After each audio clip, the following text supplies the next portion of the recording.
Well, this is a real pleasure to introduce Jim Yong Kim, the 12th president of the World Bank Group, and welcome to the closing of the Interaction Forum.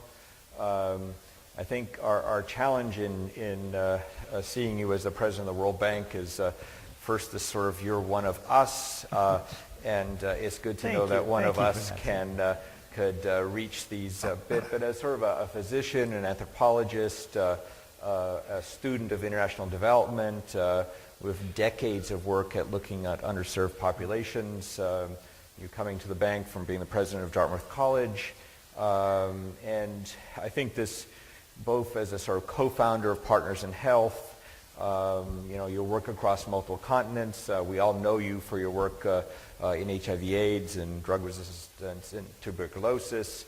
The concept that one can make a fundamental difference in the area of health in some of the poorest parts of the world, the 3x5 initiative at WHO. We first, since Dr. Kim is, if I could just call you Jim, the informal sort of NGO world. If we could just give him a round of applause and congratulate him on what was achieved at this last World Bank annual meeting. Thank you. Thank you. Thank you. Thank you. Thank you. And the reason I asked for that right up front, because it's been interesting that you've stepped into this role. You gave a very interesting speech recently at Georgetown University where you called for a world free of poverty.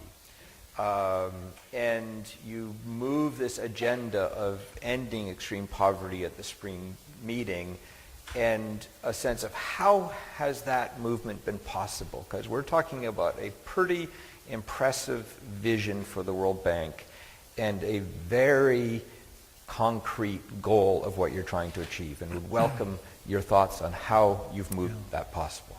Well, Sam, first of all, let me thank you for inviting me here, and congratulate everyone for being here, and thank you for all of the work that you do. And I'm honored that you still consider me one of you. And I tell this story. Maybe we can do the volume down a little bit. I tell this story all the time, and you can imagine there are certain places in the world that like this story more than others. But when I graduated from college, the first trip I made to Washington, D.C. was to participate in the 50 Years is Enough protest. We were doing teach-ins, and we were calling for the complete closing of the World Bank. Now, I have to tell you, I'm very glad that we lost that argument. Right? But how many of you were there? I just want to see. Yeah, there we go. And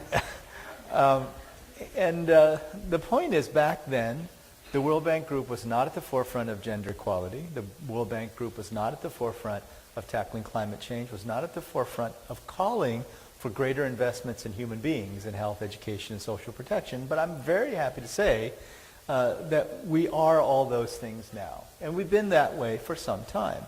For me, the most important thing was just getting a sense for what the institution wanted to do.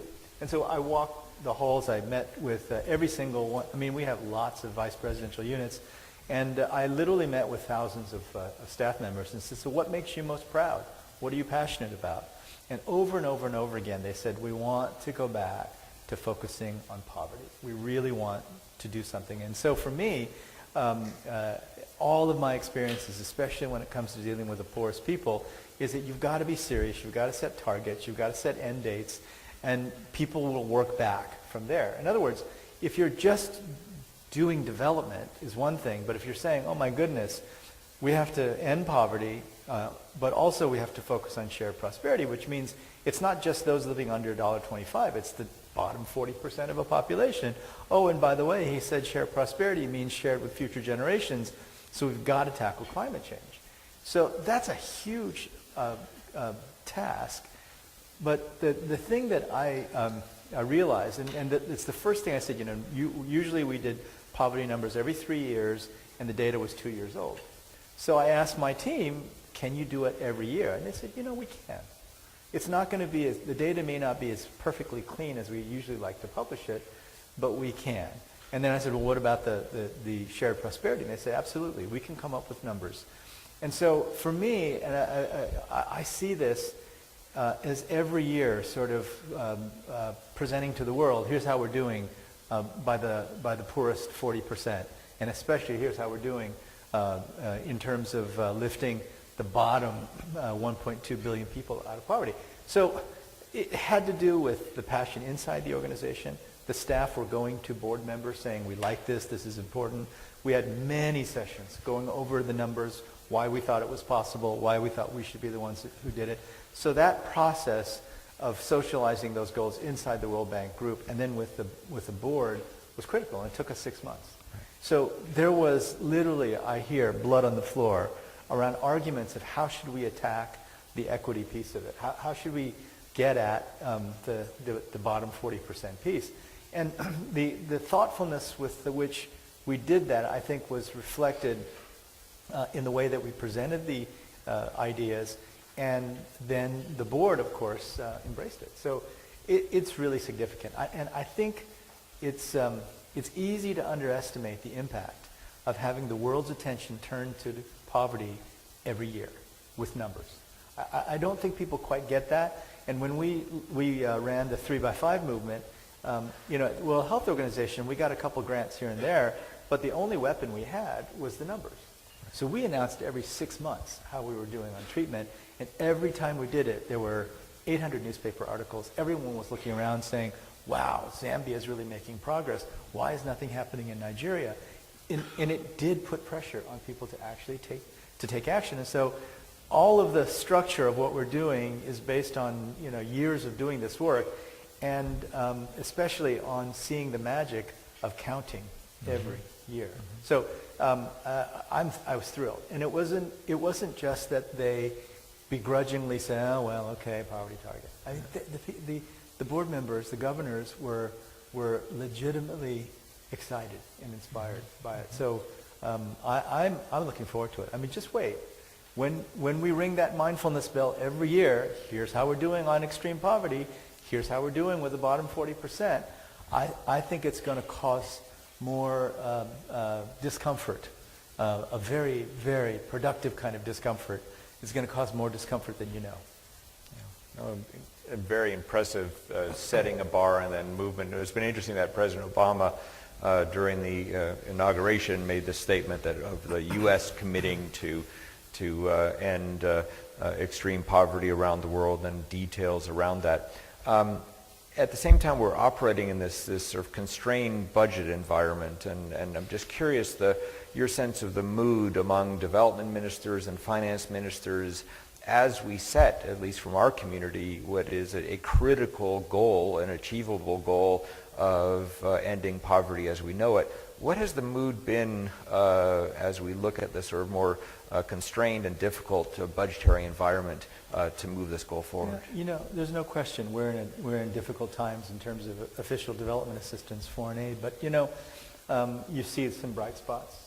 Korea increased its foreign assistance; they doubled it, their foreign assistance budget. The UK went to 0.7. Australia is stepping up.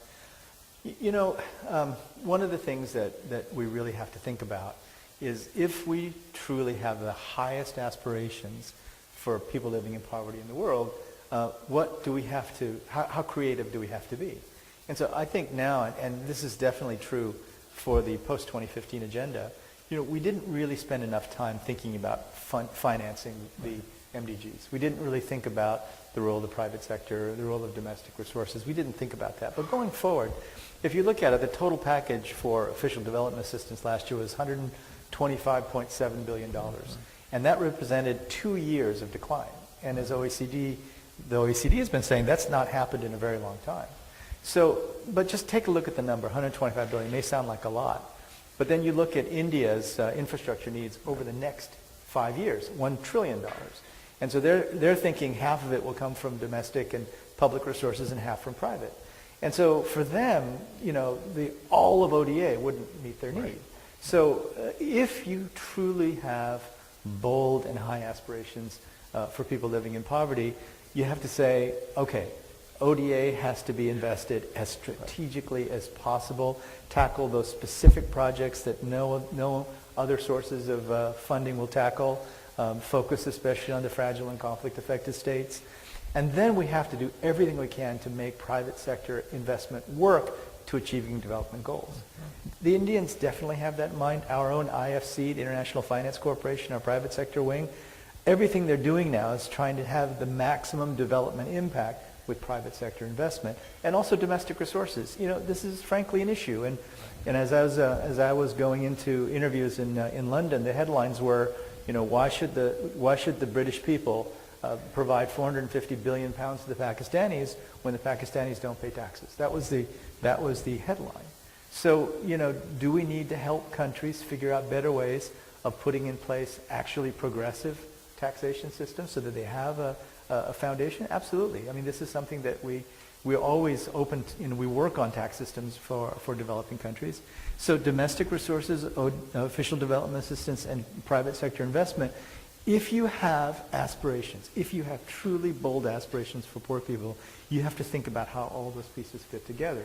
And so I'm concerned about the drop in official development assistance, but my own sense is that we have to think much broader than that anyway. And the point is, while the mood among donor countries, of course, is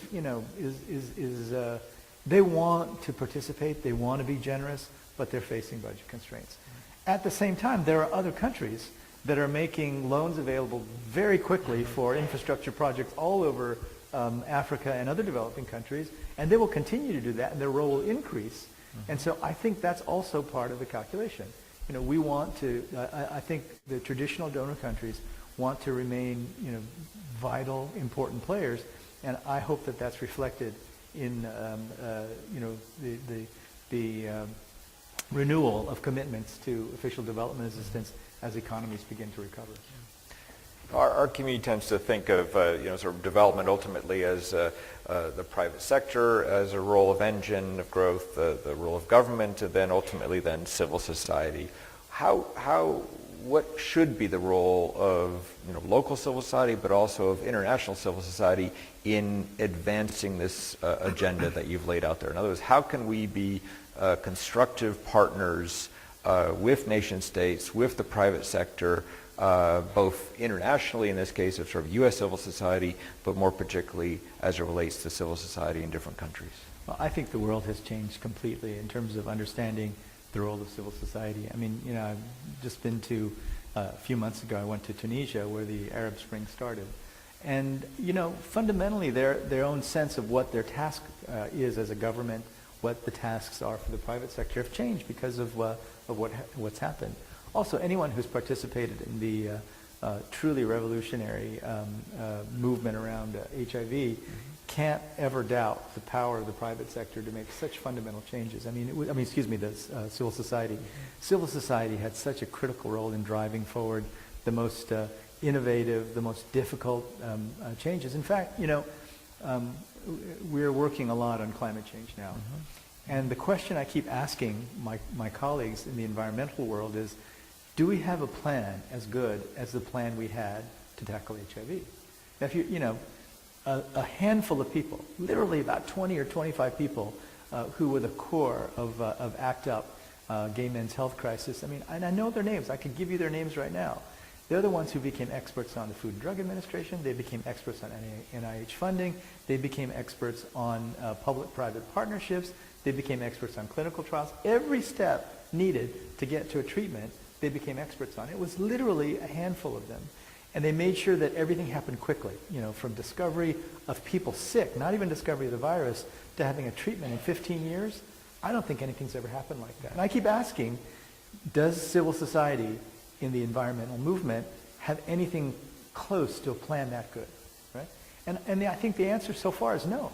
We're not yet serious enough about climate change to have a plan that good. And these were folks who threw blood on people, who chained themselves to. That's what it took to have something happen like that. And so I hold out great hope that civil society will rally around issues like poverty, issues like shared prosperity, that we'll have a renewed and even more forceful efforts around climate change. And I say that knowing that I may very well be a target for civil society later, and to which I would just say, bring it on. You need to force organizations like the World Bank to respond to you. I think we're better at it than we've ever been before. Jim Wolfenson opened the doors, and I plan to open the doors even wider. But we will have conversations based on evidence, based on the constraints that I face, having 188 member countries. But my pledge to you is that we will respond. But my request also is to think about the greatest examples of when civil society made revolutionary changes. Let's get there with every single issue that we're tackling. Now, there's lots of talk of a sort of post-2015 agenda. Obviously, we're also interested in finishing the agenda that's there, and there's a tremendous amount of work to be done just in the next 2 years under the MDGs. But in this post, I know you had a chance to meet with Secretary Ban Ki-moon during your spring meetings. What is your sense of the frame of what that agenda might be, and how does the World Bank fit within it, or how does it fit within your broader shared prosperity and agenda to end poverty as we know it? So there are 970 some days left. And just to give you a sense, when we launched the 3x5 initiative, it was in November of 2003. And the end date was December of 2005. So we had less time for 3x5 than we have left in tackling the MDGs. And the 3x5 initiative was really launched in December of 2003. So that would be the equivalent of launching the MDGs in December of this year. And again, what we were able to do was that by counting carefully, calling the world's attention to progress being made, we had a huge impact. We brought the sense of urgency to the task of getting people on treatment. I think that's the contribution of 3x5. The money came from the Global Fund, the money came from PEPFAR. But we brought the sense of urgency, and we're trying to do that right now. In other words, I'm not giving up. I'm very far from having given up on achieving the MDGs this time around. And so one of the things we did was I said to the Secretary General, there's something called the CEB meeting, the Chief Executive Board meeting, where all the heads of the UN agencies get together, and it happens every 6 months. And, the meetings are fine, and people get to know each other a bit. But I said, I'll come to every single one, and that's not been the history of World Bank Group presidents. I'll come to every single one if you promise me that in every meeting we take a number of countries, we bring representatives from the countries to the CEB, and we ask the question, what can we as a group do to accelerate your progress in achieving the Millennium Development Goals? Let me just give you an example. So we brought Tanzania, Ghana, and Niger to the table. It was the first time in history that World Bank country directors and UN resident representatives presented to all the chief executives. And in Tanzania, they said, well, we've got these great conditional cash transfer programs, and they've worked very effectively, of course, developed based on the Mexican and Brazilian model. We've piloted it. It's gone really well. But we're scaling up really slowly. If we took just 10% of ODA to Tanzania and put it into the conditional cash transfer program, we could actually lift everyone out of absolute poverty. That's 1 million households for 10%. And so we sat around the table and said, why didn't you say this before? And the answer was sort of, well, we didn't think we were authorized to say this before. So we created a very different kind of atmosphere where we said, tell us your wildest dreams. Now, we're going to move toward doing that. Right? It's going to be complicated. We have a lot of discussions to go through. But can you imagine? So we're going to now do that on a random basis. And here's what it requires. First, the World Bank and the UN people on the ground have to talk to each other. And because we don't announce which countries we're going to tackle until just a few months before, nobody knows if they're going to be called on or not. Right? So they all got to start talking to each other, right? And we made commitments around that table. We made commitments around that table at the head of agency level to help them achieve the MDGs. And so every 6 months we're going to do this, and every 6 months we're going to announce some new data because we're collecting numbers on all those different groups all the time, and we're going to we're going to do this, and we're going to try to create some rhythm, some momentum, some pace to the last few months. And then, the process around the SDGs, I would just say we're very much a part of the discussion. It's got to take its course. There are two separate streams. It's very complicated right now. But at the end of the day, the things that we're talking about are, one, let's have a really robust financing plan that includes domestic resources, official development assistance, and private sector funding. Let's set goals that are really bold, and let's set goals that are measurable. So, we're agnostic about exactly where that goes. I think there's a very good chance that our poverty target will be accepted, since it's 188 member countries that have endorsed it, and the Secretary General has been extremely supportive of it. But there are all kinds of discussions that have to take place. I would just say, for me, it's principles. Really bold. If you take into account all the different sources of financing that are coming to the table, we can be bold. They have to be measurable, and there has to be real buy-in so that we begin working together. I've begun sort of pounding the table with my friends, saying, look, we've been saying a single plan, a single financing mechanism, single results monitoring framework. We've been saying it forever, and it's not really happened.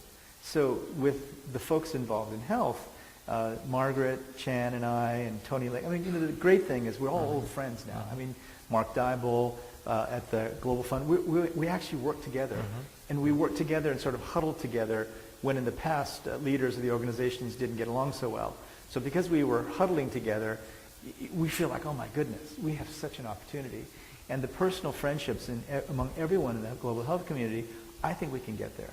A single plan, single financing scheme, single results framework. If we can do that in health and extend it elsewhere, then I think the post-2015 agenda could be really exciting. But, this is something that I would say to everybody in this room as well. So much of development is based on individual organizations having to raise their flag. And I'm just, we're going to do everything we can to try to let you raise your flag and raise funds, which you need to do. But at the same time, we're going to sort of pound the table and say, come on, we've got to agree that we have to serve the interests of the people of the countries and not our own organizations, which is hard. And to what extent are you seeing sort of bilateral, USAID and others beginning to move in the same direction? I think it's really remarkable. So, those of you who know the history, there's a group called the like-minded donors. It's basically the Nordics and DFID and the Dutch, others. The U.S. is now part of the like-minded donors, and that was not true 10 years ago when I was, directly involved in those conversations. They've joined the International Health Partnership. They're, doing really innovative things, and in Rwanda, they're doing basically budget support as opposed to hiring the various NGOs. And I think Raj Shah is a very good friend, and he really wants to have an impact. So I think AID is in a great place right now. DFID, my goodness, they're really a model in so many ways in terms of being transparent. Everything they do is on the web. So I think that the opportunity right now to bring the forces together to just get really transformative results on the ground is better than it ever was. And you've now been in your role, I guess, about 10 months or so. And are there challenges you didn't anticipate or opportunities that you've seen? So in other words, as you've entered in and obviously done a significant listening tour and getting a sense of the potential of the bank group itself, where are there new synergies that might be there, and where are some of the challenges that you think might need some work going forward? Well, I come from being president of an Ivy League university, and compared to dealing with tenured faculty members, the World Bank's a breeze. And it's not, look, we have the greatest university system in the world, but, by default, anything that the president of a college or university says is just only a humble suggestion, right? I actually have some tools. I can actually make things happen at the World Bank Group. So from comparatively speaking, it's been great, right? Those are very special jobs. It was a fantastic honor for me to be president of Dartmouth College, and they're very unique institutions. But we're more like a business in the sense that we have money going out the door. We're responsible for results. We've got to actually have a functioning finance complex. It's very, very different. Here's what I've found are the most important challenges for us to tackle. First of all, what I've said, and and this is not from me, this is from staff. We've got to get to a point where we're moving quickly enough so that we don't have a gap. There are other sources of funding. Our IBRD loans are basically LIBOR plus about 50 basis points. And there are others who are lending at LIBOR plus 500 basis points. They're getting more business than we do sometimes. And so I'm asking the question, well, why is that? And of course, it's the speed of our operations. It's the bureaucracy. Now look, we think that our systems, our safeguards are critical. And what a lot of other people in the development space are finding is that if they just run forward and do things, they run into trouble because they don't have safeguards. So we're very happy to work with all of them. We think our systems are good, but they take too long. And so what I've kept saying is we've got to make changes in our bureaucratic structure so that first, staff feel it, but most importantly, the clients have to feel it.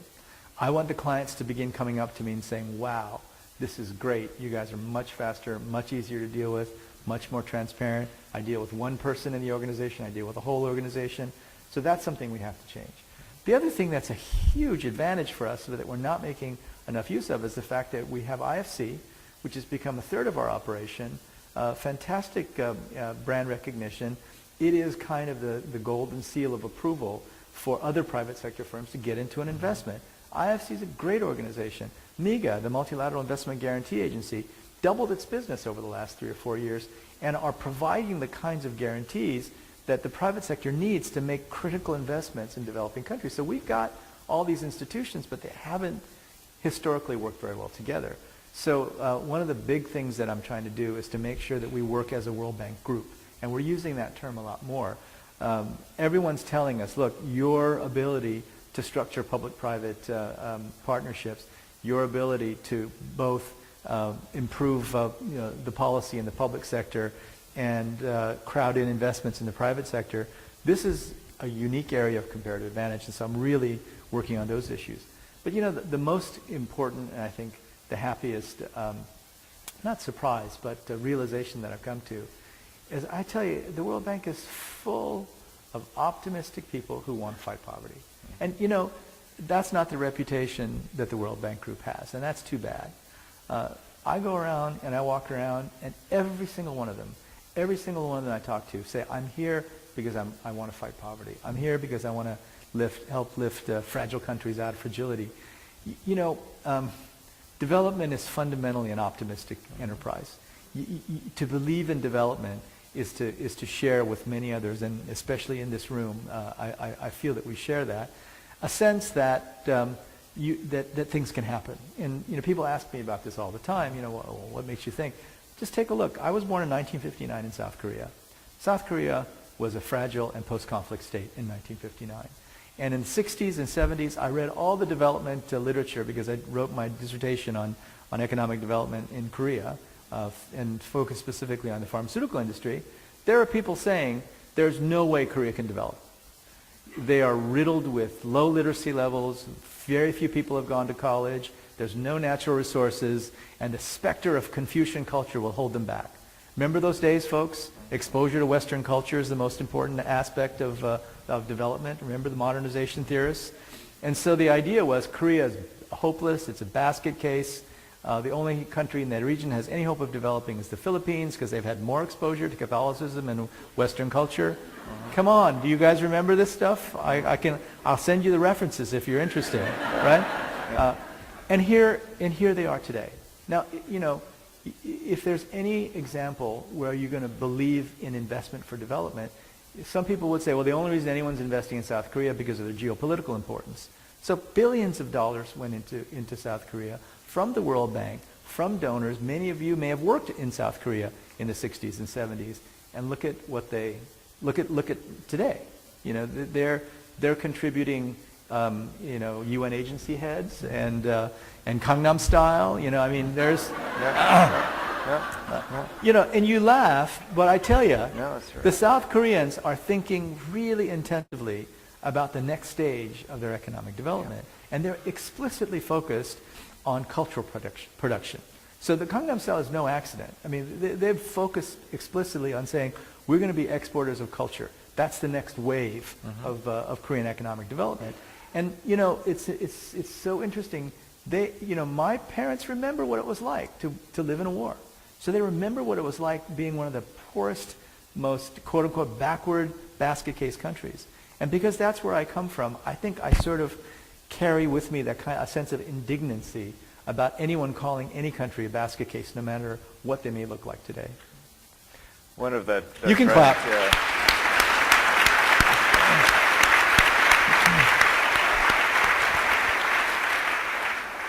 So we have a polite audience, which is great to see a polite civil society audience with the World Bank president. But this, one of the things that we wrestle with, and this is interesting, I think someone commented recently that, you know, the World Bank has become more transparent than we have.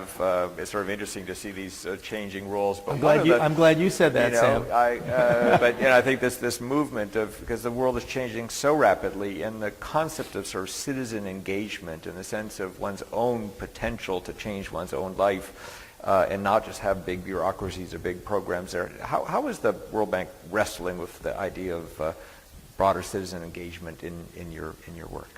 Well, you know, we have a whole group, the Global Program on Social Accountability, where we're, for the first time, making direct grants to civil society organizations. And you have to understand, that's huge. It's a huge accomplishment because there are many, many very important member countries of the World Bank Group who have, you know, not such bright views of civil society organizations. So to make that happen was really important. So I think that's a symbol, and that was done under Bob Zellick's watch, and as was the Open Data Initiative. And so I think that no matter how you may want to resist, openness is the wave of the future. It's going to happen. Whether we like it or not, whether we open our books or not, they're going to be opened by somebody. So I think it's really important for us to move in that direction. And let me say it again. It's not just that I think that civil society has to play a role. In my own view, civil society engagement has given us the most transformative movements. And you know, I've been in many meetings now with leaders in the climate change world, and what I've said to them was, you know, the thing that we need now in terms of battling climate change is we need a movement. And I said, with all due respect, you haven't had a movement yet. We've had, and I participated in movements, drug-resistant tuberculosis, HIV. You know, the movements are very, very powerful, and it's really only civil society that can give us the kinds of movements that make the truly transformative change I've seen.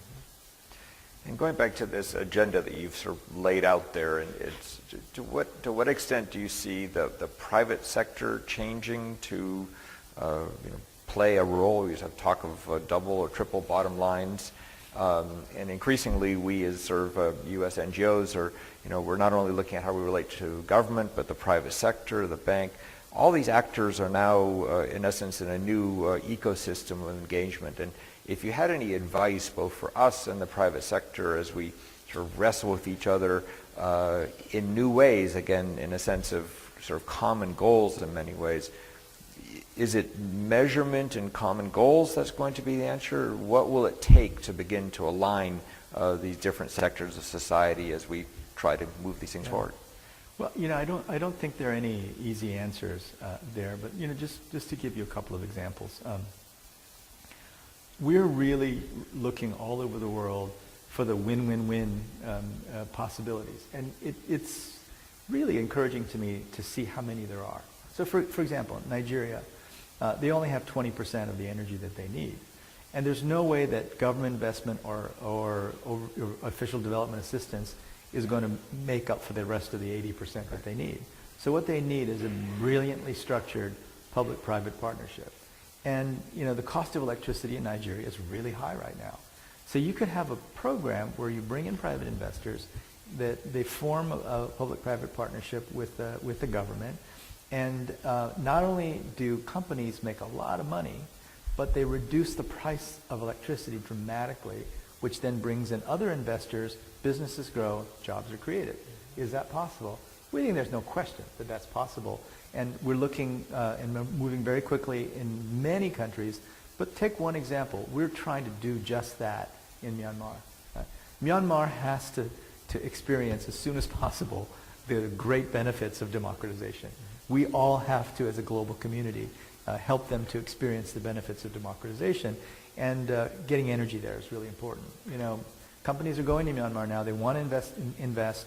Their governments are saying it's important for us that you invest, but there's not enough energy. So we're trying to see how quickly we can move with a public-private partnership, including guarantees, to build some energy capacity in Myanmar. It's going to be a challenge, but we're completely committed to it. Climate-smart agriculture, water. So, Mukhtar Kent from Coca-Cola, his problem everywhere he goes is water.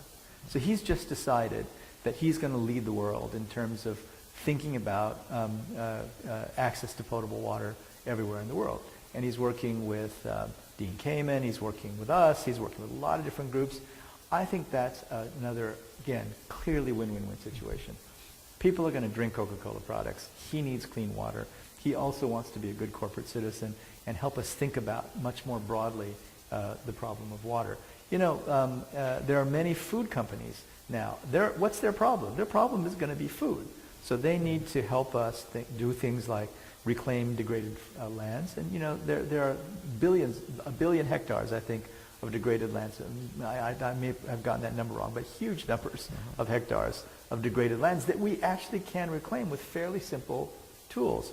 So if you can reclaim degraded land, bring in varieties of wheat and corn, we hear rumors of corn plants that can actually fix their own nitrogen, older varieties of wheat plants that have much longer roots that sequester more carbon into the ground.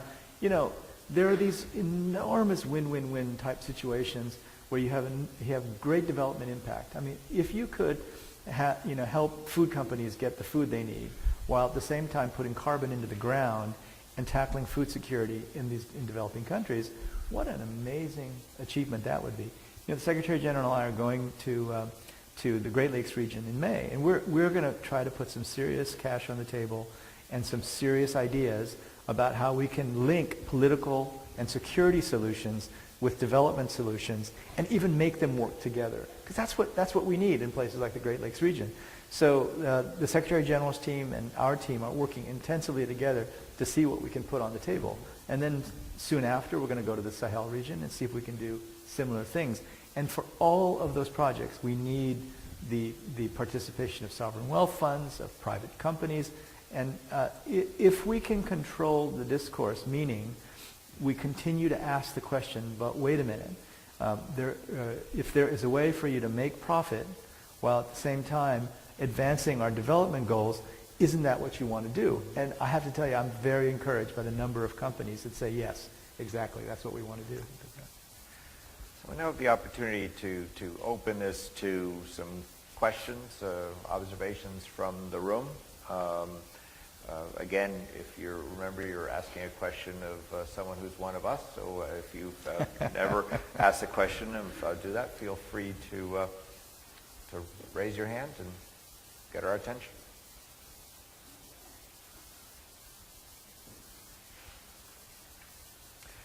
It's always good to see the civil society community quietly sort of daunted here, but I see one up here on the right. If we just come up here. Just Mirza, if you could just stand up, and the mic will come to you if you just make sure you get to the mic. Just identify yourself, please. Mirza Johani from the Aga Khan Development Network.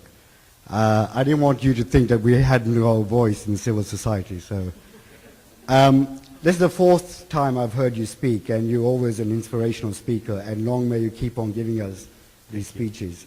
And you've given us a number of challenges already this afternoon, and I've been busy sort of putting them away in my head. But I would like to challenge you back on your 25 people that changed the face of what we've seen in HIV/AIDS. You want 25 people or more for climate change. Have you started to put that number together? Are there people already in your mind that can do this? Because it is absolutely the most vital thing that we face at the moment. Yeah. And the sense of urgency doesn't seem to be around. You know, that's a great question. And we're actually holding meetings right now and participating in meetings that are hosted by others. I was at a meeting at the Center for American Progress.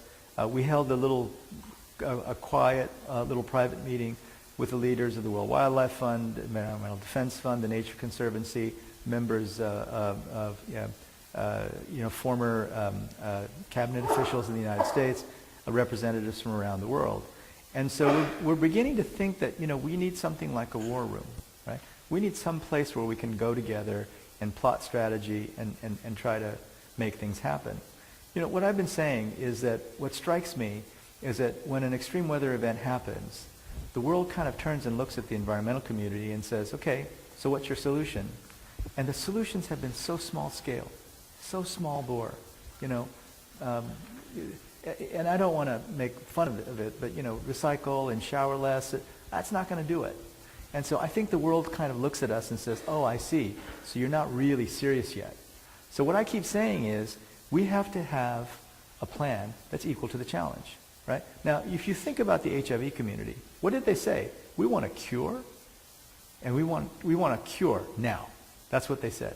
We want a cure now. And so then they started with that and went backwards and said, so what would it take? We got to look at NIH. We got to look at the people who fund research. There's not enough money going to research for HIV. So they went into the building and they threw blood on researchers. Sheep's blood. It was, But they did, and it scared the hell out of people, right? Because it turns out that very powerful people really don't like to be embarrassed like that, right? So they kept doing it. They kept doing it, and they figured out. So Mark Harrington, brilliant guy, very good friend of mine, graduated from Harvard College, never did any graduate school, figured out how the Food and Drug Administration works, and pushed so hard that he got them to reduce the time it takes to approve a drug from like 15 years down to like 3 years. Unbelievable, right? And they pushed so hard. It was Mark, it was others too, right? But Mark was one of the leaders, and he won a MacArthur Genius Prize for that. And Mark's ability to think strategically and to do whatever it takes to learn how systems work and make them work, I think this is a model for all of us. And so, it can't be that each of us are doing our own individual thing. And it also just can't be that the reason to care about climate change is because, elites in rich countries want to take nature walks, right? We have to bring the issue right to the table, which is, if you care about water, right, the effect of climate change on water today is very real. Go to Philippines. I mean, President Aquino at a meeting I was attending was saying, any of you doubt today's impact of climate change, just come to the Philippines and we'll show you what the impact has been. So there's got to be this sense. I mean, I'm trying to do my part. Every single G20 finance ministers meeting I go to, I raise the issue of climate change. But, it seems like a 30-year problem. And what we're trying to argue is it's not. It's a problem of today. We're very proud of the work we do in disaster risk management, right? But it's not a good thing that's a growth industry for us, right? It's not good. So we're going to keep doing it. We're going to keep working on adaptation, helping countries respond to these disasters. But look, this has got to get personal. We've got to think about the language we use. And we've been now meeting with neurolinguistics specialists, and they tell us that all the language we're using is wrong, right? Green, don't use green. What's the opposite of green? Brown, Use clean instead. Global warming, it turns out that global warming is very misleading because people think that means every day has to be warmer. And if one day is colder, they say, you see, I told you, global warming is not real, right? Right? So we have to get as serious about our work on climate change as the HIV activists were. And we have to get so serious that the next time an extreme weather event happens and they look at us, they're going to say, wow, you're really serious now. Maybe this is something that I shouldn't turn my attention away from. How we get there, I'm not sure. I mean, I'm relatively new to this. I'm just bringing my own experiences to the table. But let me tell you, this is very real, right? We talk about a 2 degrees Celsius world as if, well, if we'll just keep it under 2 degrees Celsius, we'll be fine. Look, the world will look completely different at 2 degrees Celsius warmer than it does today, right? And we could get there easily by 2050, 2060, right?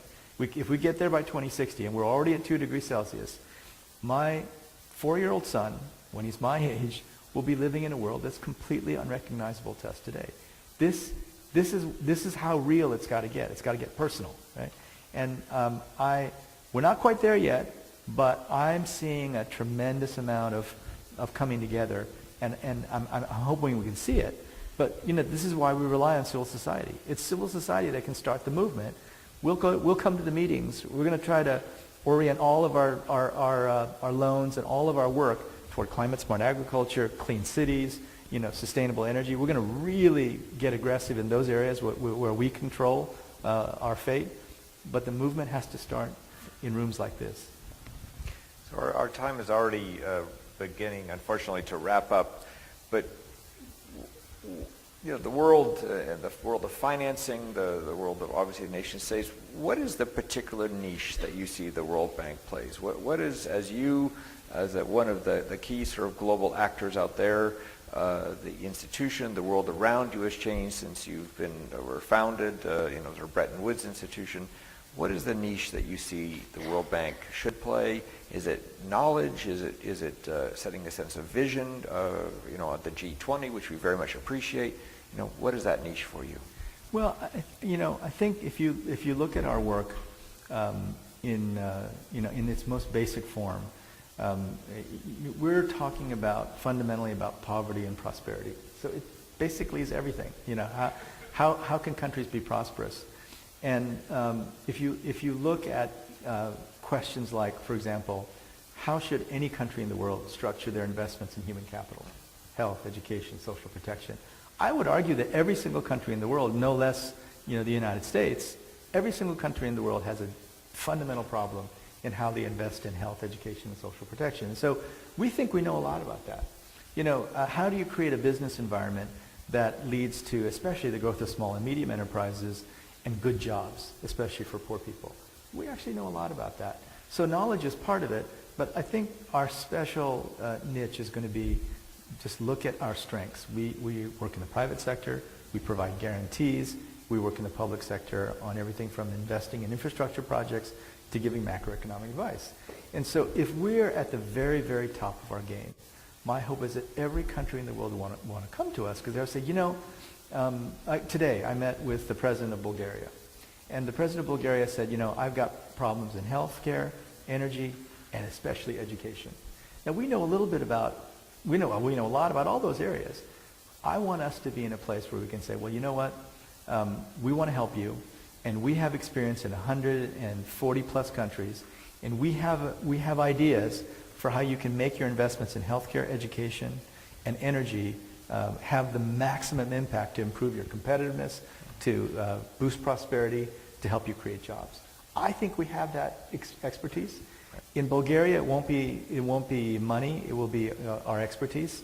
In other countries like Liberia, it'll be money, expertise, and direct support in projects.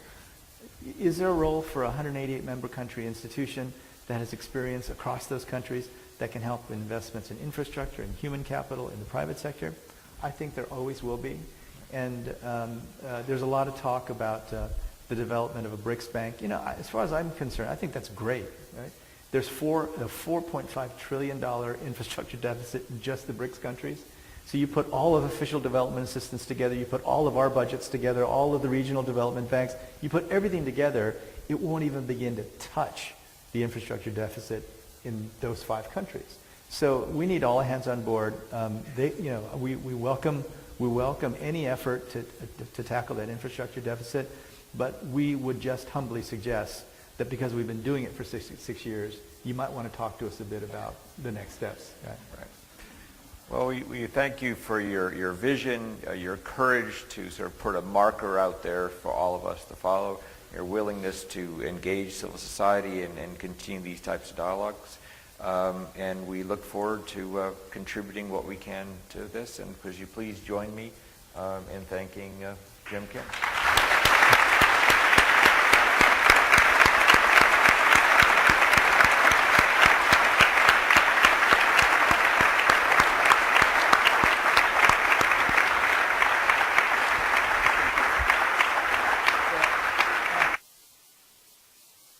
I want to thank you for coming. Thank you for your attention. I promise I'll be back. And next time I expect you to be much more rude and direct in asking me questions. You are very, very polite, but I mean it. We need to really talk. We need to have a conversation. I expect the movements to come from all of you, and we at the World Bank Group will do our part. Thank you. Thank you.